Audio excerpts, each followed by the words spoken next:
আচ্ছা, আমি সিস্টিক ফাইব্রোসিসের ব্যাপারটা আরেকবার বলছি। তোমরা বোধহয় ইন্টারনেটের প্রবলেমের জন্য বোধহয় শুনতে পারোনি। যেটা ইয়েস বলছিলাম ম্যাম। হচ্ছে যে তোমার একটা ডিজিজ আছে যেটাকে বলে সিস্টিক ফাইব্রোসিস। তো এই ডিজিজে যেটা হয় সেটা হচ্ছে যে আমাদের বডিতে দেখা যায় যে অনেক পার্ট থাকে যেখানে তোমার ময়েস্ট থাকাটা দরকার হয় বা কোনো ধরনের সিক্রিশনের দরকার হয়। যেমন মনে করো যে আমাদের যেই ব্রিদিং সিস্টেমের ভিতরটা কিন্তু ময়েস্ট থাকা দরকার পড়ে। কেন পড়ে? কারণ বাইরে থেকে যদি কোনো ডার্ট বা ডাস্ট, আমরা তো ধরো ব্রিথ করি একদম ডাইরেক্ট বাইরের বাতাসটাকে ভিতরে নেই। তো বাইরের বাতাসের মধ্যে তো অনেক রকম পার্টিকেল থাকতে পারে, অনেক ধরনের মাইক্রো অর্গানিজম থাকতে পারে। তো আমরা যদি ওদেরকে কোনো রকম ভাবে ওদেরকে মানে থামানোর চেষ্টা না করি, তখন তো ওরা বাতাসের সাথে ডাইরেক্ট লাংস এর মধ্যে চলে যাবে। গেলে তো লাংসে ডিপোজিট হলে তো দেখা যাবে কিছুদিন পরে আমরা ঠিক মতো নিঃশ্বাস নিতে পারবো না। তো সেই জন্য যেটা হয় সেটা হচ্ছে যে ব্রিদিং সিস্টেমের ভিতরে তোমার সিলিয়া থাকে। সিলিয়া হচ্ছে তোমার ছোট ছোট হেয়ার লাইক পার্টিকেল বা স্ট্রাকচার, যেগুলা তোমার ভিতরে কোনো ডাস্ট বা ডার্ট কোনো কিছু আটকা পড়ে গেলে সেগুলাকে বাইরে বের করে দেয়।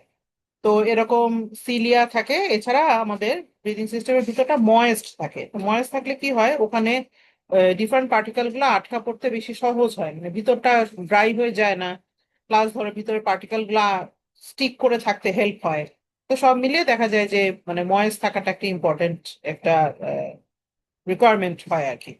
এখন যদি তোমার ময়েস্ট থাকতে হয় তখন ওখানে তো আর এমনি এমনি ওয়াটার আসবে না। তো যেটা হয় সেটা হচ্ছে যে কিছু ক্লোরাইড চ্যানেল থাকে। ক্লোরাইড চ্যানেল, হ্যাঁ, আমি এখানে চ্যাট বক্সে এমনি টার্মগুলো লিখে দিচ্ছি। একটা হচ্ছে গিয়ে তোমার, একটু আগে আরেকটা টার্ম বললাম মনে নাই, একটা হচ্ছে ক্লোরাইড চ্যানেল একটা থাকে। তো ক্লোরাইড চ্যানেলটা কি করে, তোমার একটা প্রোটিন দিয়ে বানানো থাকে চ্যানেল। তো সেই চ্যানেলের মধ্যে দিয়ে ক্লোরাইডটা বাইরে বের করে দেওয়া হয়। মানে সেলের ভিতর থেকে ওই তোমার ব্রিদিং সিস্টেমের ভিতরে যে হলো জায়গাটা, সেই জায়গায় ক্লোরাইডটাকে বের করে দেয়া হয়। তো বের করে দিলে কি হয়, যে কোনো জায়গাতেই যখন কোনো আয়ন ট্রাভেল করে তখন অটোমেটিক্যালি ওয়াটার ওকে ফলো করে। কারণ তোমার ধরো আয়ন কোনো জায়গায় যাওয়া মানে ওই জায়গায় তোমার সলিডের কনসেন্ট্রেশনটা বা সল্টের কনসেন্ট্রেশনটা বেড়ে গেল, তখন অটোমেটিক্যালি ওয়াটার ওই জায়গাটাতে এসে ওই সল্টের কনসেন্ট্রেশনটাকে ব্যালেন্স করার চেষ্টা করে। তো যার জন্য হয় কি যে যখন ম্যাম, এই আবার ক্লোরাইড চ্যানেলটা কোথায় থাকে? ক্লোরাইড চ্যানেলটা থাকে হচ্ছে যে তোমার ব্রিদিং সিস্টেমের যে ওয়ালটা, সেই ওয়ালের মধ্যে যে এপিথেলিয়াল সেলগুলো থাকে ওই এপিথেলিয়াল সেলের মেমব্রেনের মধ্যে ক্লোরাইড চ্যানেলগুলো থাকে। ঠিক আছে, এগুলো কিন্তু তোমাদের জানা লাগবে না, মানে আমি জাস্ট তোমাদেরকে বলছি, এখান থেকে কোনো কোয়েশ্চেন আসবে না। মানে তোমরা যদি জিনিসটা বুঝতে পারো সেজন্য আমি বলছি। তো তোমার এপিথেলিয়াল সারফেসের যেই সেল, তাদের ওয়ালের মধ্যে কিছু ক্লোরাইড চ্যানেল থাকে। তো ক্লোরাইড চ্যানেল গুলা কি করে, ক্লোরাইডকে ট্রান্সপোর্ট করে বাইরে বের করে দেয়। মানে এপিথেলিয়াল সেলের বাইরের আউটার সারফেসে বের করে দেয়। বের করে দিলে তখন অটোমেটিক্যালি ওয়াটার ফলো করে ক্লোরাইড চ্যানেল গুলাকে। কারণ যেদিকে সল্ট যায় ওয়াটারও সেদিকেই যায়। মানে একটা কথাই আছে যে ওয়াটার ফলোজ সল্ট, যেখানে সল্ট যাবে ওয়াটার সেখানেই যাবে। তো যখন তোমার ক্লোরাইড বাইরে বের হয়ে আসে তখন ওয়াটারও বের হয়ে আসে, যার কারণে কি হয়, এপিথেলিয়াল সেল সারফেসটা ময়েস্ট হয়ে থাকে। তো ময়েস্ট হয়ে থাকলে তখন তুমি যখন নিঃশ্বাসের সাথে এখানে পার্টিকেল নিবা তখন পার্টিকেলটা ওই পানির মধ্যে গিয়ে আটকা পড়ে থাকে। আর আটকা পড়ে থাকার পরে সিলিয়া তখন, এই যে সিলিয়া টার্মটার কথা বলছিলাম, সিলিয়া নিশ্চয়ই তোমরা জানো, আমি তারপরে লিখে দিচ্ছি। যে সিলিয়া তখন কি করে, ঝাড়ু যেরকম আমরা কোনো পার্টিকেলকে ডাস্ট ডার্টকে যেমন আমরা ঝাড়ু দিয়ে দিয়ে সরিয়ে দেই, তেমনি সিলিয়াও বিট করে করে ওই ডাস্ট বা ডার্ট যেগুলো জমা পড়ে যায় পানির মধ্যে সেগুলোকে বাইরে বের করে দেয়। তো পানি তো শুধু একা থাকে না, ওখানে তোমার কিছু অন্যান্য সাবস্টেন্সও থাকে, একা পানি থাকে না, অন্যান্য জিনিসও থাকে যেগুলা হচ্ছে যে তোমার ওই পার্টিকেল গুলাকে একসাথে কম্বাইন করে বাইরে বের হতে হেল্প করে। এখন সিস্টিক ফাইব্রোসিসে তোমার যে প্রবলেমটা হয় সেটা হচ্ছে যে ক্লোরাইড চ্যানেলগুলো ঠিক মতন কাজ করে না। কেন কাজ করে না? কারণ ক্লোরাইড চ্যানেল যে প্রোটিন দিয়ে বানানো সেই প্রোটিনের জিনটা ডিফেক্টিভ হয়ে যায়। সেই প্রোটিনের জিনের মধ্যে মিউটেশন হয়ে যায়। তো যার জন্য যদি চ্যানেল ঠিক মতন কাজ না করে তাহলে ক্লোরাইড বাইরে আসে না। ক্লোরাইড না আসলে পানি আসে না। তখন কি হয়, আমাদের এয়ারওয়েজ গুলো খুবই ড্রাই হয়ে যায়। ড্রাই হয়ে গেলে তখন ওখানে কোনো ডাস্ট ডার্ট বা মাইক্রো অর্গানিজম আটকা পড়ে গেলে ওগুলো আমরা আর বিট করে বাইরে বের করতে পারি না। তো যার কারণে কি হয়, দেখা যায় যে মাইক্রো অর্গানিজম অন্যান্য পার্টিকেল সব ট্র্যাপড হয়ে যায়।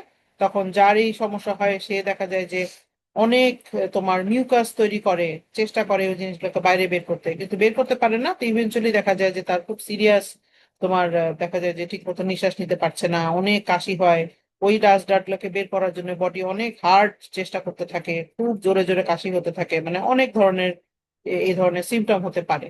এটা হচ্ছে গিয়ে তোমার সিস্টিক ফাইব্রোসিসের যে সিচুয়েশনটা হয়।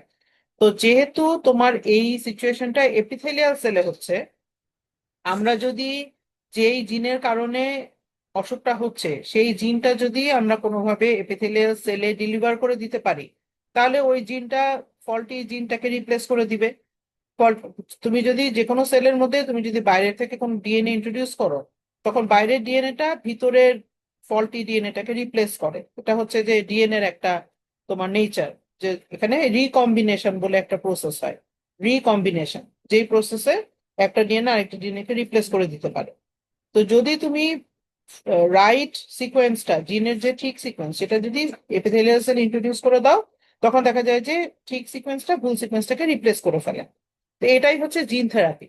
তাহলে এখানে আমরা কি ইউজ করছি? এখানে আমরা ডিএনএ ইউজ করছি। একটা ডিএনএ আর একটা ফল্টি ডিএনএ কে রিপ্লেস করছে। এভাবে তুমি কিন্তু আরএনএও ইউজ করতে পারো। আরএনএ গিয়ে কমপ্লিমেন্টারি ডিএনএ এর সাথে বাইন্ড করতে পারে।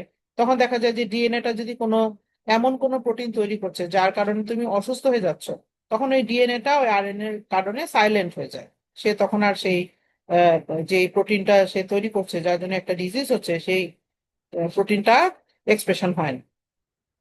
তো এরকম আমরা ডিফারেন্ট রিজনে আমরা বায়োলজিক্যাল পলিমার ইউজ করতে পারি, যেমন ডিএনএ, আরএনএ, প্রোটিন বা ছোট পেপটাইড, এগুলো আমরা ইউজ করতে পারি। তো এগুলাকে আমরা ইউজুয়ালি, যেহেতু এদের মলিকুলার ওয়েটটা একটু বেশি হয়, কারণ এগুলো যেহেতু পলিমার, তো এদের মলিকুলার ওয়েট মোটামুটি হাই হয়, তো এদেরকে আমরা ইউজুয়ালি বায়োফার্মাসিউটিক্যাল বলি। অ্যাকচুয়ালি একে তো হচ্ছে বায়োলজিক্যালি ডিরাইভড, আর দুয়ে হচ্ছে যে এরা টিপিক্যাল ড্রাগের মতো লো মলিকুলার ওয়েট না। সেজন্য আমরা এদেরকে একটা ডিফারেন্ট নাম দিই অলটুগেদার, যে না, এদেরকে আমরা একটা সম্পূর্ণ ডিফারেন্ট একটা কোনো নাম দিই। তো বায়োফার্মাসিউটিক্যাল তাহলে হচ্ছে যে একটা হাই মলিকুলার ওয়েট একটা মলিকিউল। আমি যে তোমাদেরকে সিস্টিক ফাইব্রোসিস এর কথা বললাম, এটা হচ্ছে যে তোমাদের সিলেবাসের মধ্যে না, তোমাদের লেকচারের মধ্যে না, কিন্তু যাতে তোমরা বুঝতে পারো অ্যাকচুয়ালি যে সিচুয়েশনটা আসলে কি, আমরা কি নিয়ে কথা বলছি, বা কেন এখানে ডিএনএ দিলে ট্রিটমেন্টটা হচ্ছে পসিবল, সেটা তুমি যদি ডিজিজটা কি বুঝতে পারো, তখন ট্রিটমেন্টটা কিভাবে কাজ করছে ওটাও মেক সেন্স করে। তা নাহলে তোমার ওই মেমোরাইজ করে মনে রাখতে হবে, মেমোরাইজ ম্যাম, করা হার্ড। এখানে হচ্ছে যে আমরা মানে আমাদের মধ্যে যে ফল্ট ডিএনএটা আছে ওটাকে আমরা আম, বাইরে থেকে রিকম্বিনেন্ট ডিএনএ দিয়ে ওটাকে রিপ্লেস করে দিচ্ছি, যার কারণে ফাংশন যেন ঠিক করে হয়, এটাই। হ্যাঁ, হ্যাঁ, হ্যাঁ, কিন্তু ডিএনএটা নট নেসেসারিলি রিকম্বিনেন্ট হতে হবে। ডিএনএটা তোমার একটা নর্মাল ডিএনএ সিকোয়েন্স হলেও হবে। এবং এটাকে আমরা ডেলিভার করি ডিফারেন্ট ওয়েতে ডেলিভার করতে পারি, যেমন ভাইরাস দিয়ে ডেলিভার করতে পারি, বা অন্য ওয়েতে ডেলিভার করতে পারি। একটা ডিএনএ তো আর এমনি এমনি সেলের মধ্যে ঢুকবে না। ধরো তুমি ভাইরাসের মধ্যে ঢুকিয়ে দিতে পারো, তো ভাইরাসটা ইনফেকশন করলে ডিএনএ ঢুকে গেল। এরকম আরো অনেক ওয়ে আছে ডেলিভার করার। তো মেন আইডিয়াটা হলো যে আমি একটা ফল্টি ডিএনএ কে একটা কারেক্ট ডিএনএ সিকোয়েন্স দিয়ে রিপ্লেস করে দিই, যাতে ওই ডিজিজটা আমার আর না হয়। তো এই জন্যই তোমার এই মানে ডিএনএ বা আরএনএ আমরা ট্রিটমেন্টের জন্য ইউজ করতে পারি। কারণ আমাদের ডিএনএ আরএনএ তে প্রবলেম থাকলেই তো, মানে মেইনলি ডিএনএ তে প্রবলেম থাকলেই তো ডিফারেন্ট ডিজিজ হয়। তো তুমি যদি ডিএনএটাকে কারেকশন করে দিতে পারো, তখন ডিজিজটা আর হলো না। আর এই ধরনের DNA treatment usually epithelial cell related যেই সব অসুখ বিসুখ সেগুলোতে বেশি ভালো কাজ করে। কারণ ধরো নাকের মধ্যে তুমি ভাইরাস স্প্রে করে দিলা, ভাইরাসটাকে আগে তুমি ল্যাবে বানিয়ে নিলা তোমার কারেক্ট ডিএনএ দিয়ে। ভাইরাস ভাইরাস তো ল্যাবে বানানো যায়।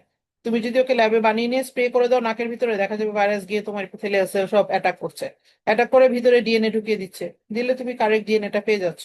আর ভাইরাসের তো নিজের কোনো ডিএনএ আমরা দিব না, যার জন্য ভাইরাস কোনো ইনফেকশন করতে পারবে না। তো এটা হচ্ছে তোমার একটা এক্সাম্পল অফ আমরা কোথায় ডিএনএ আরএনএ ইউজ করছি। বায়োফার্মাসিউটিক্যালের যে অ্যাপ্লিকেশন, এটা হচ্ছে একটা অ্যাপ্লিকেশন। ঠিক আছে। এখন প্রথমে যেই বায়োলজিক্যাল থেরাপিউটিক এজেন্টটাকে আমরা ডিসকভার করি, সেটাকে ইউজুয়ালি বায়োফার্মাসিউটিক্যাল বলা হয়। ওকে। আর ওর থেকে যদি তুমি কোনো মডিফিকেশন করো, বা ওটার থেকে যদি তুমি নতুন কোনো কিছু ডিরাইভ করো, তখন ওইগুলাকে বায়োসিমিলার বলা হয়। ঠিক আছে। যাকে তুমি প্রথম যেই বায়োফার্মাসিউটিক্যাল যেই প্রোডাক্টটাকে আইডেন্টিফাই করলা, সেটাকে তুমি বায়োফার্মাসিউটিক্যাল মানে এজেন্ট হিসেবে ডাকতে পারো। কিন্তু ওইটাকে তুমি রেফারেন্স হিসেবে রাখবা, কিন্তু ওইটার যদি কেউ মডিফাই করে, তখন সেগুলোকে বলা হয় বায়োসিমিলার। বায়োসিমিলার মানে হচ্ছে অরিজিনাল বায়োফার্মাসিউটিক্যালটার সাথে similar, but not exactly the same thing. তার মানে ওকে তুমি কিছু একটা মডিফিকেশন করছো, যেমন মনে করো যে একটু ফসফোরাইলেশন করে দিলা বা একটু গ্লাইকোসাইলেশন করে দিলা, মানে একটা ফসফেট গ্রুপ অ্যাড করে দিয়ে ওর অ্যাক্টিভিটিটা আর একটু ইনক্রিজ করলা, বা কোনো একটা গ্লাইকোসাইলেশন করলা যাতে ও তোমার সেলের সাথে ঠিক মতো বাইন্ড করতে পারে। এরকম যদি তুমি কোনো মডিফিকেশন করো, তখন এই প্রোডাক্ট গুলাকে আমরা বায়ো সিমিলার বলবো। আবার অনেকে এরকম টার্মও ইউজ করে যে বায়ো বেটার বা বায়ো সুপেরিয়র, মানে অরিজিনালি যেই প্রোডাক্টটা ছিল সেই প্রোডাক্টটার আমি মনে করো যে অ্যাক্টিভিটিটাকে আরো এনহ্যান্স করলাম, বা সেই প্রোডাক্টটা যাতে আমার বডিতে টার্গেট অর্গানে আরো ভালো মতন পৌঁছাতে পারে, পৌঁছানোর আগেই যাতে ভেঙে না যায়, সেরকম একটা কোনো চেঞ্জ আমি ওকে করে দিলাম। তখন ইন দ্যাট কেস আমরা ওদেরকে বায়ো বেটার বা বায়ো সুপেরিয়র নামেও ডাকতে পারি। যেমন তুমি ওদের ডেলিভারি সিস্টেমটাকে আরো ইমপ্রুভ করলা, ধরো নর্মালি যেতে গিয়ে ভেঙে যাচ্ছিল, তুমি হয়তো এমন কোনো ডেলিভারি সিস্টেম জেনারেট করলা যেখানে ডেলিভারিটা আরো বেটার হচ্ছে। হ্যাঁ সাজিদ বলো। ম্যাম সাজিদ, তাহলে আ- আমার কোয়েশ্চেনটা হচ্ছিল যে লাইপোসোমস তাহলে কোন সাইডে পড়ছে? মানে লাইপোসোমাল ড্রাগ ডেলিভারি অথবা লিপিড ন্যানো পার্টিকেলস যেগুলো থাকে, ওরা কি তাহলে বায়ো বেটার হচ্ছে নাকি বায়ো ফার্মাসিউটিক্যাল হচ্ছে? সাজিদ আমি না তোমার কথা কিচ্ছু বুঝতে পারিনি, আরেকবার বলবা ম্যাম, প্লিজ। হ্যাঁ হ্যাঁ ম্যাম, লাইপোসোমের যে একটা আছে। হ্যাঁ হ্যাঁ, লাইপোজোমে। লাইপোজোমাল যে ড্রাগ ডেলিভারিটা আছে ওইটা হ্যাঁ, কি তাহলে আমরা ফার্মাসিউটিক্যাল বলছি নাকি বায়ো বেটার বলছি? লাইপোজোমাল ড্রাগ ডেলিভারিটা তোমার একটা ডেলিভারি সিস্টেম। হ্যাঁ, তোমার ওই মানে লাইপোজোম দিয়ে আমরা যখন ড্রাগ ডেলিভারি করি তখন ওটা হচ্ছে একটা মানে one example of delivery system. তো তুমি যদি কোনো বায়ো ফার্মাসিউটিক্যাল এমন থাকে যে মনে করো অরিজিনালি তুমি ওটা মুখে নিচ্ছিলা বা ইনজেক্ট করে নিচ্ছিলা, তো দেখা যাচ্ছে যে ইনজেক্ট করলে সেটা ভালো মতন তোমার ব্লাডের মধ্যে বেশিক্ষণ স্টেবল থাকছে না, ভেঙে যাচ্ছে, বা অন্য কোনো এনজাইম বা প্রোটিনের সাথে বাইন্ড করে যাচ্ছে, তখন তুমি যদি লাইপোজোমাল ডেলিভারি করো, তখন এটা হচ্ছে যে একটা বায়োফার্মাসিউটিক্যালের তুমি ইমপ্রুভমেন্ট করলা, তখন ইন দ্যাট কেস ওইটা তোমার বায়ো বেটার বা বায়ো সুপেরিয়রের আন্ডারে পড়ে যাবে। মানে বায়ো সিমিলার বলতে বোঝায় যে স্ট্রাকচারালি দুইটা ড্রাগই সেম। মানে মনে করো অরিজিনাল যে বায়োফার্মাসিউটিক্যাল ছিল ওটার সাথে আমি হয়তো একটা অ্যাসিটাইল গ্রুপ অ্যাড করে দিলাম বা একটা ফসফেট গ্রুপ অ্যাড করে দিলাম, তখন ইন দ্যাট কেস তুমি ওটাকে বায়ো সিমিলার ডাকতে পারো। আর যদি তুমি ওটা ডেলিভারি সিস্টেমটাকে চেঞ্জ করে দিলা, যে হ্যাঁ ও যা ছিল আমি ওটার অ্যাডিশনাল ওর ডেলিভারিটাকেও এনহ্যান্স করলাম, তখন তুমি এটাকে বায়ো বেটার বায়ো সুপেরিয়র ডাকতে পারো। আবার যেমন তুমি এটাকে মানে গ্লাইকোসাইলেশন করে ফেলতে পারো, বা তুমি মনে করো যে কোনো অন্য কোনো প্রপার্টিকে এনহ্যান্স করতে পারো, যেমন তুমি ওর স্ট্যাবিলিটি বাড়িয়ে দিলা, বা ওর সাইড এফেক্ট কমাই দিলা, বা ওর ইমিউনোজেনিসিটি কমাই দিলা, তখন এটা হবে বায়ো বেটার। তুমি যেটা বললা যে লাইপোজোমাল ড্রাগ ডেলিভারি, এটা হচ্ছে যে একটা ওয়ে যেখানে আমি বায়ো বেটার তৈরি করতে পারি।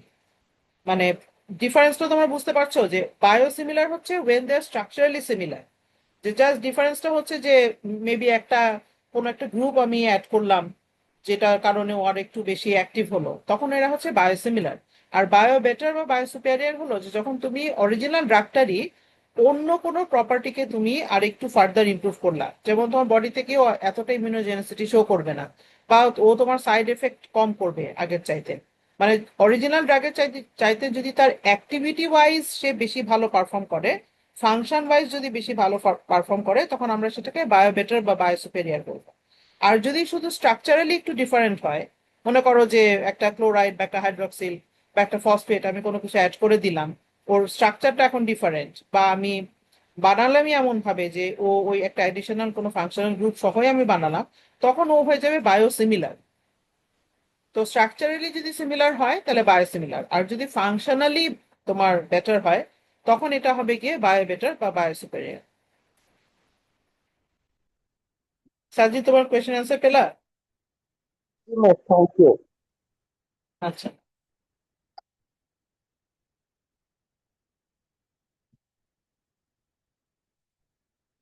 এখন তোমার মেইন যেটা কেমিক্যাল ড্রাগ যেগুলো আছে, সে কনভেনশনাল কেমিক্যাল ড্রাগ, ওদের সাথে বায়োফার্মাসিউটিক্যালের ডিফারেন্সটা হচ্ছে মেনলি তোমার মলিকুলার ওয়েটের মধ্যে difference. Chemical drug normally low molecular weight হয়, আর biopharmaceuticals usually high molecular weight হয়। আর বায়োফার্মাসিউটিক্যালের হচ্ছে যে তোমার কমপ্লেক্সিটিটাও একটু বেশি থাকে। কেমিক্যাল ড্রাগের চাইতে। কেমিক্যাল ড্রাগ দেখা যায় যে একটা পার্টিকুলার কেমিক্যালই হয়তো ড্রাগ হিসেবে কাজ করছে, সেখানে কমপ্লেক্সিটি খুব বেশি নাই। কিন্তু বায়োফার্মাসিউটিক্যালে দেখা যায় যে আমরা দেখা গেল টোটালি একটা ডিফারেন্ট কোনো মানে কেমিক্যাল গ্রুপকেই অ্যাড করে দিচ্ছি বা কোনো একটা ফাংশনাল গ্রুপকে অ্যাড করে দিচ্ছি, তো ওখানে কমপ্লেক্সিটিটা বেশি থাকতে পারে, যেটা তোমার কেমিক্যাল ড্রাগের মধ্যে থাকে না। ম্যাম, বায়োফার্মাসিউটিক্যালের মধ্যে তোমার, হ্যাঁ বলো। এটা আর একটু এক্সপ্লেন করা যাবে, মানে এর মধ্যে ডিফারেন্সটা ঠিক বুঝিনি। ডিফারেন্সটা হলো যে তোমার ফার্স্ট অফ অল হচ্ছে সাইজের ডিফারেন্স, যে কেমিক্যাল ড্রাগ গুলা সাইজে ছোট হয়, বায়োফার্মাসিউটিক্যাল গুলা সাইজে বড় হয়। আর এছাড়া দেখা যায় যে তোমার বায়োফার্মাসিউটিক্যাল গুলা কমপ্লেক্সিটি বেশি হয়, ওদের ওদের কমপ্লেক্সিটি বেশি হয়, কারণ ওই যে মনে করো যে দেখা গেল ইনসুলিনের মধ্যে দেখা গেল যে হয়তো দুইটা তিনটা পেপটাইড একসাথে হয়ে ইনসুলিনের স্ট্রাকচারটা ফর্ম করছে।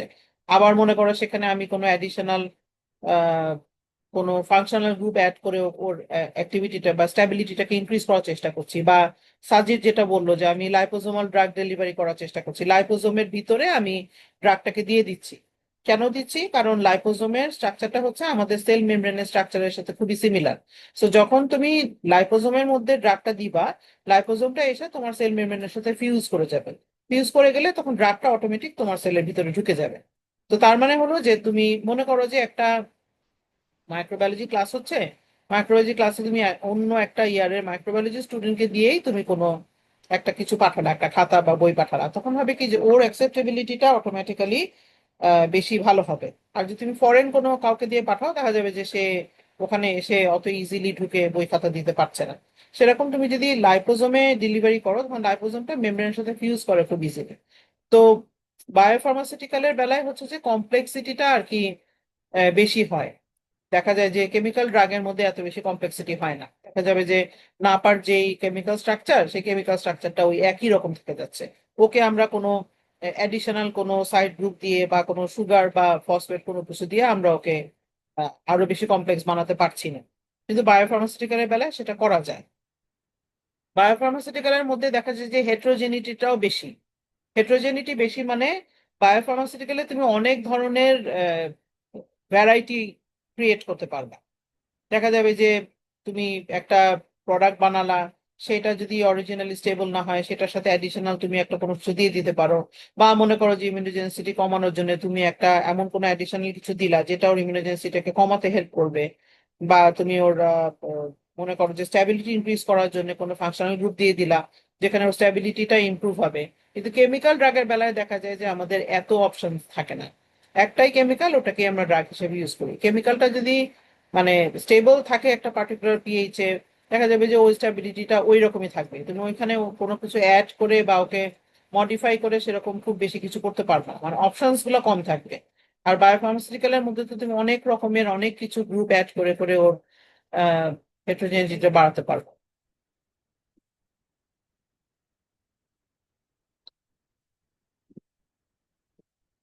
আচ্ছা, তো এখন এই হচ্ছে মোটামুটি যে বায়োফার্মাসিউটিক্যাল আর কেমিক্যাল ড্রাগের মধ্যে যে ডিফারেন্সটা।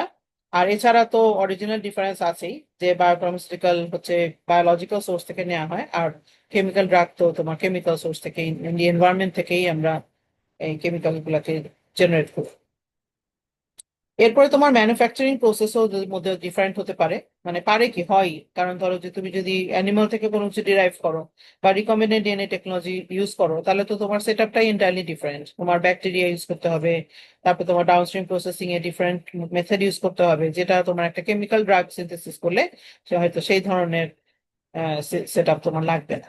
সো বায়োফার্মাসিউটিক্যালের সাথে হচ্ছে কেমিক্যাল ড্রাগের অনেক ডিফারেন্স থাকে। আচ্ছা, এছাড়া তোমার প্রোটিন ইঞ্জিনিয়ারিং এর একটা রোল আছে, কারণ যেহেতু বায়োফার্মাসিউটিক্যাল হলো যে বায়োলজিক্যালি ডিরাইভড এবং এর মধ্যে প্রোটিন পেপটাইড এগুলো পড়ে। তো আমরা প্রোটিন ইঞ্জিনিয়ারিং ও করতে পারি। আমরা যখন ড্রাগ বানাবো, তখন দেখা যাবে যে আমরা প্রোটিনটার থ্রি ডাইমেনশনাল স্ট্রাকচারটাকে, আমরা ডিএনএ সিকোয়েন্সটাকে চেঞ্জ করে প্রোটিনের থ্রি ডাইমেনশনাল স্ট্রাকচারটাও চেঞ্জ করতে পারি, যেখানে তোমার দেখা গেল যে ড্রাগটা বেশি হায়ার অ্যাক্টিভিটি শো করছে বা সাইড এফেক্ট কম দেখাচ্ছে বা ইমিউনোজেনিসিটি কম দেখাচ্ছে। তো কাজেই প্রোটিন ইঞ্জিনিয়ারিং ও এখানে একটা রোল প্লে করে। মানে জেনেটিক ইঞ্জিনিয়ারিং তো আছেই, জেনেটিক ইঞ্জিনিয়ারিং হলো যেখানে আমরা জিনটাকে ইঞ্জিনিয়ার করছি, জিনটাকে আমরা কেটে নিয়ে একটা প্লাজমিডে দিয়ে সেই প্লাজমিডের জিনটাকে এক্সপ্রেশন করছি, যেটা হচ্ছে জেনেটিক ইঞ্জিনিয়ারিং। আবার আমরা চাইলে প্রোটিন ইঞ্জিনিয়ারিংও করতে পারি। মানে আমার ডিএনএর যে সিকোয়েন্সটা সেটাকে আমি এমন ভাবে চেঞ্জ করে দিলাম যাতে প্রোটিনের অ্যামাইনো অ্যাসিডের সিকোয়েন্সের মধ্যেও আমি চেঞ্জ আনতে পারি, আর প্রোটিনটাকে আরো বেশি যাতে স্টেবল হতে পারে সেইভাবে আমি চাইলে একটু ম্যানিপুলেশন করতে পারি। তো প্রোটিন ইঞ্জিনিয়ারিংও তোমার বায়ো ফার্মাসিউটিক্যাল ডেভেলপমেন্ট করার জন্য একটা রোল প্লে করতে পারে। মিস হ্যাঁ, তো আমরা জানি যে আমাদের ইমিউন রেসপন্স ভালো করার জন্য যে আমরা ফর এক্সাম্পল যে অ্যান্টিজেন ভ্যাকসিনে থাকে ওগুলো হচ্ছে যে প্রোটিন হতে হয় যাতে হচ্ছে আমাদের ভালো ইমিউন রেসপন্স আসে। তো এখানে হচ্ছে লিখেছে যে প্রোটিন ইঞ্জিনিয়ারিং হচ্ছে যে আমাদের ইমিউনোজেনিসিটি কমায় দেয়। এটা কি? লোয়ার ইমিউনোজেনিসিটি মানে ড্রাগটা তোমার নিজের এগেনস্টে ইমিউন সিস্টেমকে স্টিমুলেট করেন, মানে তোমার ইমিউন সিস্টেম ড্রাগের এগেনস্টে কোনো রেসপন্স দিবে না। যেমন ইমিউন সিস্টেম নর্মালি কি হয়, যে কোনো ফরেন পার্টিকেল বডিতে ঢুকলে ইমিউন সিস্টেম স্টিমুলেটেড হয়, তারপরে সে সব স্টেপ নেয় যে স্টেপের কারণে ওই ফরেন পার্টিকেলটাকে সে ডিস্ট্রয় করে ফেলার চেষ্টা করে। এখন তুমি যদি তোমার বডিকে কোনো ডিজিজের এগেনস্টে ট্রিট করার জন্য কোনো ড্রাগ নাও, তো ড্রাগটাও তো বডির জন্য ফরেন। তো যার জন্য হয় কি, ড্রাগটা বডিতে ঢুকে ইমিউন সিস্টেমকে স্টিমুলেট করা শুরু করতে পারে। সেটা যদি করে তখন ড্রাগটা তোমাকে হেল্প করার বদলে উল্টা নিজেই ডিস্ট্রয় হয়ে যাচ্ছে ইমিউন সিস্টেমকে স্টিমুলেশন করে। তো এই ক্ষেত্রে আমরা ড্রাগের ইমিউনোজেনিসিটিটা কমাচ্ছি, মানে ড্রাগ যেন ইমিউন সিস্টেমকে স্টিমুলেট না করে, ইমিউন সিস্টেম যেন ড্রাগকেই ডিস্ট্রয় করে না ফেলে, সেইটা আমরা এনশিওর করছি যে ড্রাগের ইমিউনোজেনিসিটিটা যেন কম হয়। তো সেটা Yes, করতে ma'am. গিয়ে আমরা প্রোটিন ইঞ্জিনিয়ারিং এর হেল্পটা নিতে পারি, যে আমি ওই ড্রাগের স্ট্রাকচারটা কিভাবে চেঞ্জ করলে ওর ইমিউনোজেনিসিটিটা একটু কম হবে, আগের মতন অতটা স্টিমুলেশন হবে না।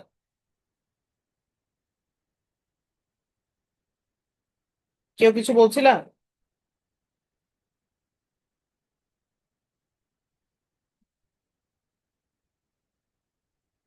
আচ্ছা, তো এখানে আমরা যেই ধরনের চেঞ্জ করতে পারি এর মধ্যে একটা মেথড আছে যেটা হচ্ছে সাইট ডাইরেক্টেড মিউটোজেনেসিস। এখানে লেখা আছে সাইট ডাইরেক্টেড মিউটোজেনেসিস। এটা হচ্ছে একটা প্রসেস যেখানে আমরা একটা পার্টিকুলার সাইটকে, মনে মনে করো যে ডিএনএ এর একটা পার্টিকুলার সিকোয়েন্সকে আমি চাইলে স্পেসিফিক্যালি মিউটোজেনেসিস করে ফেলতে পারি। সাইট ডাইরেক্টেড মিউটোজেনেসিস মানে একটা specific part of the DNA কে আমি মিউটোজেনেসিস করে ফেলতে পারি বা মিউটেশন করে ফেলতে পারি বা চেঞ্জ করে ফেলতে পারি, যাতে কি হয় তোমার রেজাল্টিং যেই প্রোটিনটা হয় সেই প্রোটিনটার মধ্যে একটা বা তার চাইতে বেশি অ্যামাইনো অ্যাসিড চেঞ্জ হয়ে যায়। যেমন মনে করো যে একটা ডিএনএ এর মধ্যে ধরো যে 10টা নিউক্লিওটাইড আছে, যে 10টা নিউক্লিওটাইডের করেসপন্ডিং যেই অ্যামিনো অ্যাসিড গুলা সেগুলা থাকার কারণে প্রোটিনটার তোমার মনে করো ইমিউনোজেনিসিটিটা খুব বেশি হচ্ছে।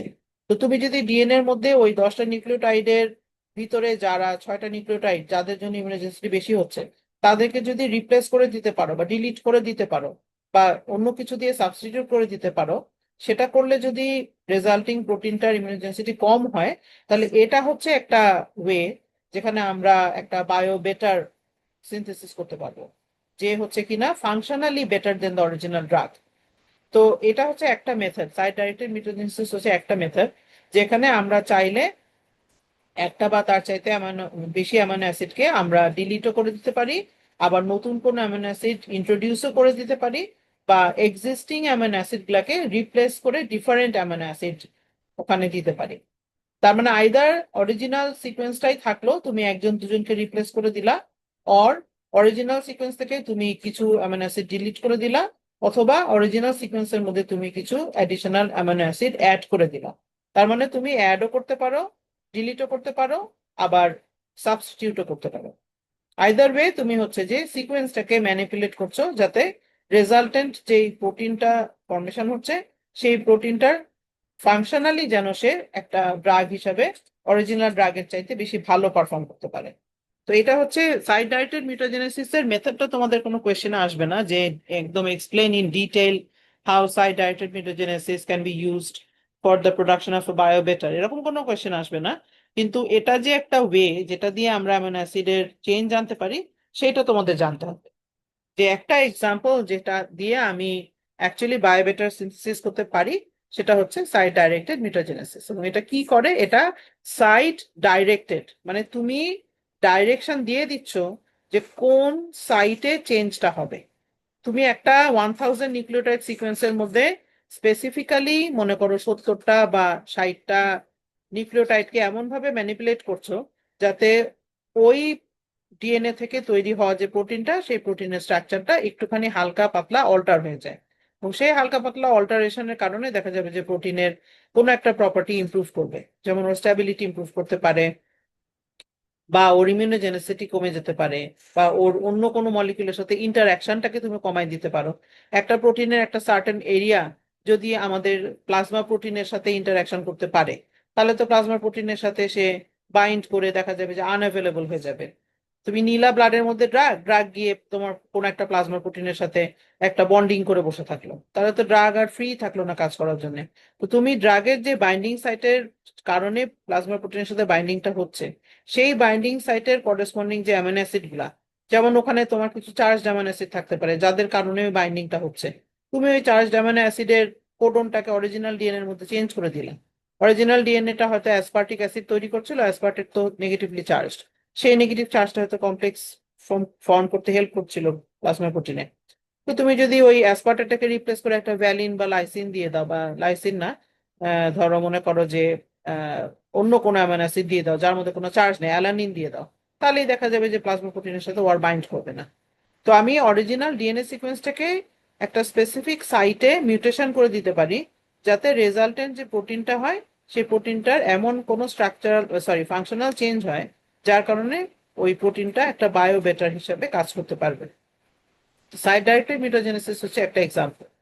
এছাড়া আমরা আরো অনেক ভাবেই করতে পারি, যেটা আমি তোমাদেরকে একটু আগেও বললাম, যেমন গ্লাইকোসাইলেশন করতে পারি, যেখানে আমরা কোনো সুগার অ্যাড করে দিচ্ছি, বা অ্যাসেটাইলেশন করতে পারি যেখানে আমরা অ্যাসেটাইল গ্রুপ অ্যাড করে দিচ্ছি, বা ফসফোরাইলেশন করতে পারি যেখানে আমরা একটা ফসফেট গ্রুপ অ্যাড করে দিচ্ছি। এরকম অনেক ধরনের চেঞ্জ আমরা করতে পারি যাতে আমাদের বায়োফার্মাসিউটিক্যালের প্রপার্টিটা আর একটু ইমপ্রুভ করে, আর সে ড্রাগ হিসেবে আর একটু বেটার পারফর্ম করতে পারে। ঠিক আছে? তাহলে ম্যাম এটা কোশ্চেন হিসেবে কিভাবে আসতে পারে? কোয়েশ্চেন হিসেবে আসতে পারে হয়তো বা যে, মনে করো যে কুইজের কোয়েশ্চেন আসলো যে ওয়ান, মানে তোমার ওই যে ওয়ান ওয়ার্ড যে কোয়েশ্চেন গুলো আমি দেই, যে one way by which biobetter can be, মানে one method by which biobetter can be produced is dash, তখন তুমি লিখে দিলা যে সাইড ডাইরেক্টেড মিউটাজেনেসিস। মানে এটা দিয়ে যে করা যায় এটা তুমি জানা থাকতো তোমার, সো তুমি তখন এটার নাম লিখে দিলা যে এটা দিয়ে আমি একটা বায়োবেটার তৈরি করতে পারি। এ ধরনের কোয়েশ্চেন আসতে পারে, হ্যাঁ। বড় কোনো কোয়েশ্চেন আসবে না যে ডিসক্রাইব করো, এরকম আসবে না, কিন্তু এরকম ছোটখাটো কোয়েশ্চেন আসতে পারে। বা কি মিস ধরনের, এখানে যেমন আছে পোস্ট ট্রান্সলেশনাল মডিফিকেশন, কি কি ধরনের পোস্ট ট্রান্সলেশনাল মডিফিকেশন আমরা করতে পারি একটা প্রোটিনের to make a bio better, তখন তুমি এই যেখানে এক্সাম্পল আছে গ্লাইকোসাইলেশন, অ্যাসিটাইলেশন, ফসফোরাইলেশন, এগুলা লিখতে পারলাম। বলো কে কি বলছিলা? মিস বায়ো ব্যাটার প্রডিউস করার একটা ওয়ে কি প্রোটিন স্ট্রাকচার ইঞ্জিনিয়ারিং হতে পারে?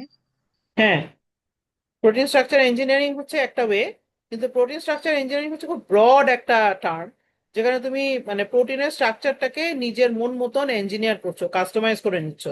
সো প্রোটিন স্ট্রাকচার ইঞ্জিনিয়ারিং হচ্ছে যে একটা ব্রড টার্ম, যেটা তোমার ওটার আন্ডারে তুমি সাইড ডাইরেক্টেড মিউটোজেনেসিসটাকে আরো স্পেসিফিক্যালি বলতে পারো।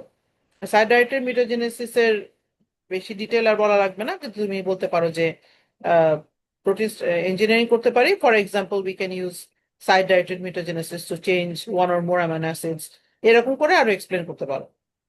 সো হ্যাঁ, প্রোটিন স্ট্রাকচার ইঞ্জিনিয়ারিং একটা ওয়ে, বাট ওটা একটু ব্রড ওয়ে, তো তো কাজে ওইটাকে আরেকটু তুমি ন্যারো ডাউন করতে চাইলে সাইড ডাইরেক্টেড মিউটোজেনেসিস এর কথা বলতে পারো। ওকে মিস। আচ্ছা, তাহলে এই স্লাইডটা দিয়ে আমি আজকের লেকচারটা শেষ করতে চাচ্ছি, যে আমাদের কি কি ধরনের বায়োফার্মাসিউটিক্যাল হতে পারে। তো অনেক ধরনের বায়োফার্মাসিউটিক্যালই আমাদের হতে পারে, যেমন আমরা এখন ক্যান্সারকে ফাইট করার জন্য বায়োফার্মাসিউটিক্যাল জেনারেট করার চেষ্টা করছি।